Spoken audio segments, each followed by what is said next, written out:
حسین حسین. اعوذ باللہ من الشیطان الرجیم. بسم اللہ الرحمن الرحیم. حضرت علی اکبر علیہ السلام جوانوں کے لیے آئیڈیل.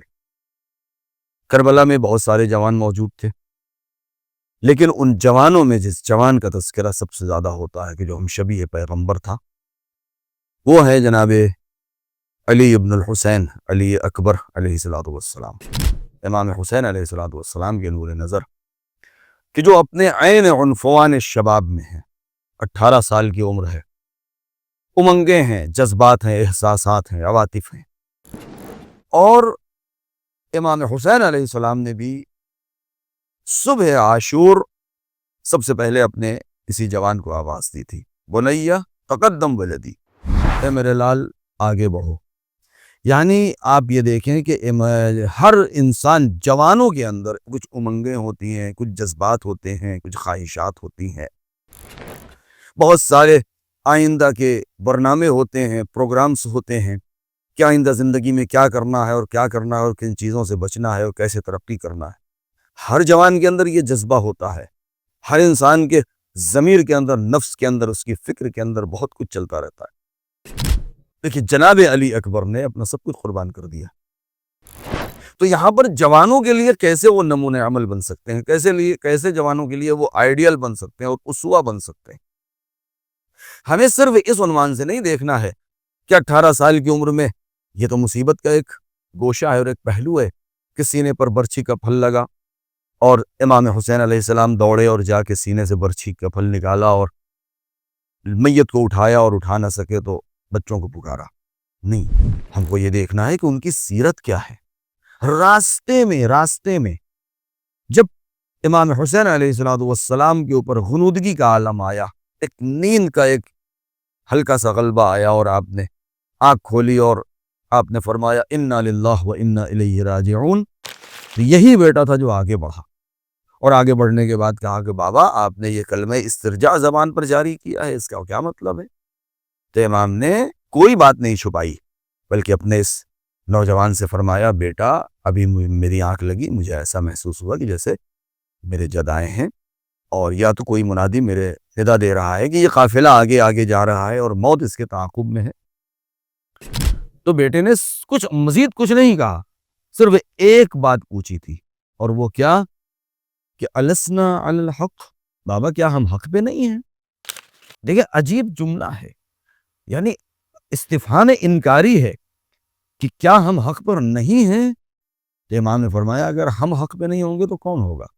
تو بیٹے نے اپنے دادا کا وہ جملہ اپنی زبان پر جاری کیا کہ اگر ہم حق پر ہیں فإنی لا ابالی بالموت، تو پھر ہمیں موت کی کوئی پرواہ نہیں ہے. ہم موت پر جا پڑے یا موت ہمارے اوپر آ پڑے، ہم موت کے پیچھے پیچھے چل رہے ہوں یا موت ہمارے پیچھے پیچھے چل رہی ہو. تو اس سے ہم کیا سیکھ رہے ہیں؟ دیکھیں جوانوں کے اندر ہوشیاری، جذبہ، حق پرستی، یعنی جوان ہیں لیکن اپنے سارے جذبات کو انہوں نے پیچھے چھوڑ دیا ہے امام وقت کی نصرت کے لیے.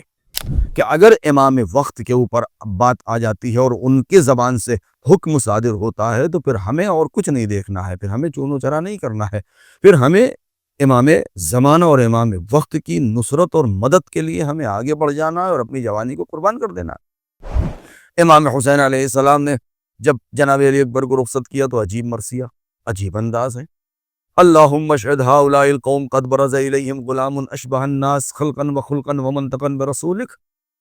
اے میرے مالک تو گواہ رہے کہ جب میں اس جوان کو بھیج رہا ہوں کہ جو رفتار و گفتار صورت و شکل میں تیرے نبی سے مشابہ، اور جب میں نبی کی زیارت کرنا چاہتا تھا تو میں اس کو دیکھ لیا کرتا تھا. اور اس کے بعد جب بالی پر پہنچے ہیں تو عجیب جملہ کہا قد استرحت من ہم الدنیا وغمها وبقي ابوك وحيدا فريدا. اس سے اندازہ ہوتا ہے کہ امام حسین کتنا زیادہ چاہتے تھے، مگر اتنا زیادہ محبت اور چاہنے کے ہر باپ اپنے جوان بیٹے کو بہرحال حد سے زیادہ چاہتا ہے، اس میں کوئی شک کی بات ہی نہیں ہے اور کہیں اس کی کوئی مثالی پیش کرنے کی ضرورت نہیں. ہر انسان اپنے ضمیر میں اگر دیکھے تو اس کو جو صاحب اولاد ہے وہ سمجھ سکتا ہے. لیکن اس کے باوجود بھی دنیا کے لیے نہ کہے کہ حسین نے اپنے جوانوں کو بچایا ہے اور دوسروں کو قربان کیا ہے، صبح عاشور سب سے پہلے اپنے جوان کو آگے بھیجا ہے۔ جذبہ ایثار، جذبہ محبت، جذبہ فداکاری، جذبہ وفا، اہل حرم کا خیال رکھنا، باپ کی اطاعت کرنا، امام زمانہ کی اطاعت کرنا، اہل حرم کا خیال رکھنا، اپنی جان کو قربان کر دینا، یہ وہ چیزیں ہیں کہ جو جناب علی اکبر آج جوانوں کے لیے آئیڈیل بن گئے ہیں اور نمونہ بن گئے ہیں۔ لہذا کربلا کے اندر، کربلا ایک ایسا میدان ہے کہ جہاں ہر سن و سال کے افراد موجود ہیں، ہر صنف کے افراد موجود ہیں، خواتین بھی ہیں، مرد بھی ہیں، بچیاں بھی ہیں، ضعیف عورتیں بھی ہیں، بچے بھی ہیں، جناب علی اصغر جیسی شخصیتیں بھی ہیں، جناب مسلم ابن اسجہ جیسے، جناب جون جیسے غلام بھی ہیں، جناب فضہ جیسی کنیز بھی ہے۔ لہذا جناب علی اکبر ایک ایسے محوری شخصیت اور مرکزی شخصیت کا نام ہے جوانوں کے لیے کہ جو قیامت تک کے لیے جوانوں کے لیے نمونہ عمل بن سکتے ہیں۔